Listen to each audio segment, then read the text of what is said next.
বন্ধুরা আসসালামু আলাইকুম, কেমন আছেন সবাই? আশা করি আপনারা সবাই ভালো আছেন। আমি আল্লাহর রহমতে ভালো আছি। আজকে আমি বরাবরের মতো পাথর সম্পর্কে কিছু কথা বলবো। গতকালকে আমি দেখিয়েছিলাম ব্রিক্সের গুণাবলী সম্পর্কে। আজকে পাথর সম্পর্কে জানাবো।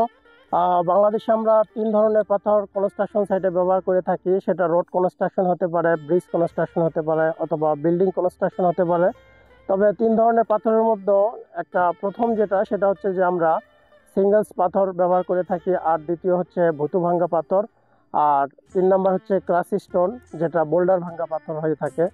তবে এই তিন ধরনের পাথরের তিন ধরনের গুণাবলী রয়েছে। যেমন আমি প্রথমে যেটা বললাম, সিঙ্গেলস পাথর, এটা হচ্ছে সাইজ 3-4 ইঞ্চি ডাউন হবে, আর এটার শেপ হবে হচ্ছে মসৃণ এবং গোলাকার, এবং এটা পাইল পাইল ক্যাপ এবং বিভিন্ন সিসি ব্লকে ব্যবহার করা হয়ে থাকে। আর আর দ্বিতীয় যেটা বললাম, সেটা হচ্ছে ভুতু ভাঙ্গা পাথর। এটা কোণাকৃতি হবে এবং এটার সাইজ 3-4 ইঞ্চি থেকে 3 ইঞ্চি হয়ে থাকে, এবং এটাও আমরা বিভিন্ন সময় পাইলে ব্যবহার করে থাকি এবং সিসি ব্লকে ব্যবহার করে থাকি। আর হচ্ছে তিন নম্বর যে পাথর আমি বললাম, সেটা হচ্ছে গুণাবলী অনেক ভালো হয়ে থাকে, সেটা হচ্ছে বোল্ডার ভাঙ্গা ক্রাস স্টোন পাথর। এটার সাইজ হচ্ছে 3-4 ইঞ্চি থেকে 1/4 ইঞ্চি হয়ে থাকে। তবে আপনি যদি অ্যাজ এ ইঞ্জিনিয়ার হয়ে থাকেন, অথবা আপনি ল্যান্ড ওনার হয়ে থাকেন, কনস্ট্রাকশন সাইটে পাথরের গুণাবলী জানাটা অত্যন্ত জরুরি। কেননা পাথরে যদি আমরা না চিনতে পারি ভালো পাথর, তাহলে কিন্তু আমরা যেমন ফিনান্সিয়ালি ক্ষতিগ্রস্ত হব, এবং যে স্ট্রাকচার বানাবো এই পাথর দিয়ে, সেই স্ট্রাকচারও ক্ষতিগ্রস্ত হতে পারে। তাই ভালো পাথর আমাদের চেনা অত্যন্ত জরুরি।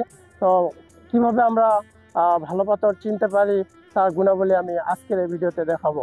তো ভিডিওটি শেষ পর্যন্ত দেখতে থাকুন, আশা করি অনেক বেশি উপকৃত হবেন।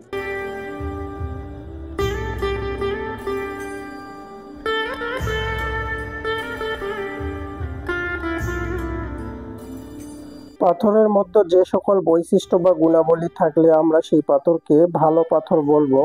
ভালো পাথরের চারপাশ খসখসে হবে, কোণাকৃতি হবে।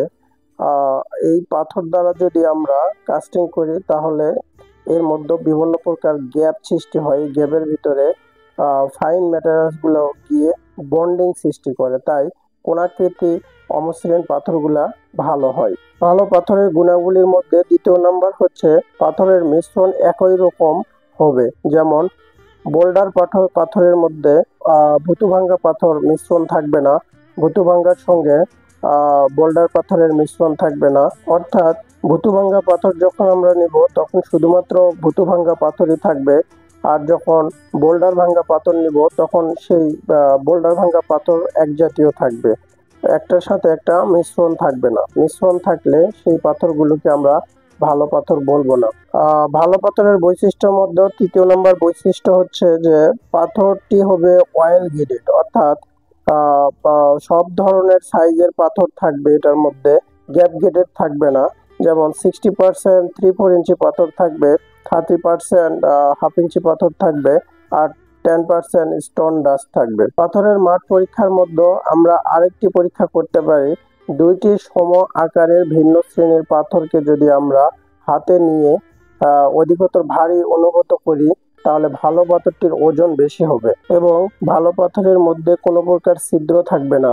দেখেন, এখানে দুইটি পাথর নিয়েছি, এর মধ্যে একটা পাথরের ছিদ্র কম এবং কালার খুব সুন্দর, আর একটা পাথরের ছিদ্র বেশি। ছিদ্র যেটাতে বেশি, এটাতে ওয়াটার অ্যাবজর্পশন বেশি করবে। বাহ্যিক দর্শনে ভাঙ্গা পাথরের ভাঙ্গা পৃষ্ঠ দেখতে যদি সমতল হয় এবং দানাগুলো যদি স্পষ্ট দৃশ্য হয়, তবে ভালো পাথর বলে বিবেচিত হবে।